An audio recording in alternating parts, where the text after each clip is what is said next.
काँग्रेसचे माजी खासदार हुसेन दलवाईंनी एक महत्त्वाची मागणी केली आहे। लोकसभा निवडणुकीत मुस्लिम समाजाची मवियाच्या बाजूने मोठ्या प्रमाणात त्यांनी मतदान केलंय। त्यामुळे महाविकास आघाडीने विधानसभा निवडणुकीत किमान 24 जागा मुस्लिमांना दिल्या पाहिजेत असं दलवाई म्हणतात। 1992च्या दंगलीत शिवसेनेची भूमिका विसरून मुस्लिमांनी ठाकरे गटाला मतदान केलं। त्यामुळे केवळ काँग्रेसच नाही तर अन्य पक्षांनी देखील मुस्लिमांना तिकीट देण्याबाबत विचार करावा असं दलवाई म्हणाले।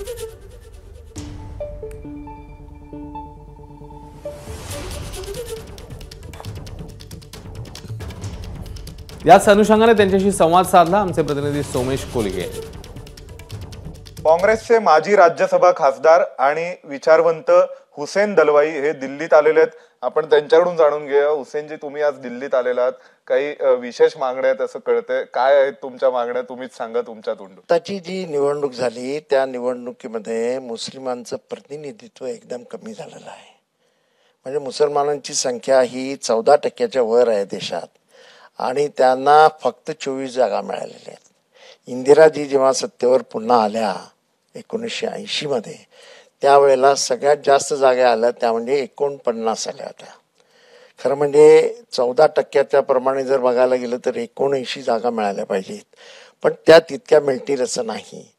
परंतु सायझेबल मुसलमानांचं प्रतिनिधित्व असणं अतिशय आवश्यक आहे। आमचं म्हणणं असं आहे की 4 कॅटेगरीज केलेल्या आहेत, A, B, C आणि D।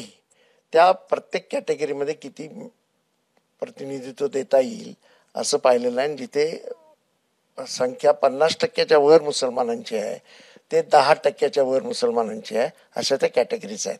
आणि त्याच्याप्रमाणे मग कुठे ना कुठेतरी आघाडीने याचा विचार करावा, फक्त काँग्रेस पक्षाने नाही, आघाडीने याचा विचार केला पाहिजे।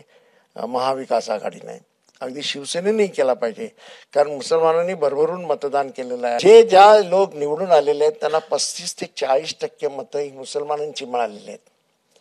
हे लक्षात घेऊन त्यांना विधानसभेमध्ये प्रतिनिधित्व मिळावं आणि आमचं असं म्हणणं आहे किमान 24 जागा त्यांना द्या अशी आमची मागणी आहे। आणि त्यासाठी मी इथे आलेलो आहे। महाराष्ट्रातल्या लोकांना मी सांगितलेलं आहे, इथे दिल्लीच्या नेत्यांना, खरगे साहेबांना, राहुलजींना, सोनियाजींना भेटून हा मुद्दा मी त्यांच्या समोर ठेवणार आहे।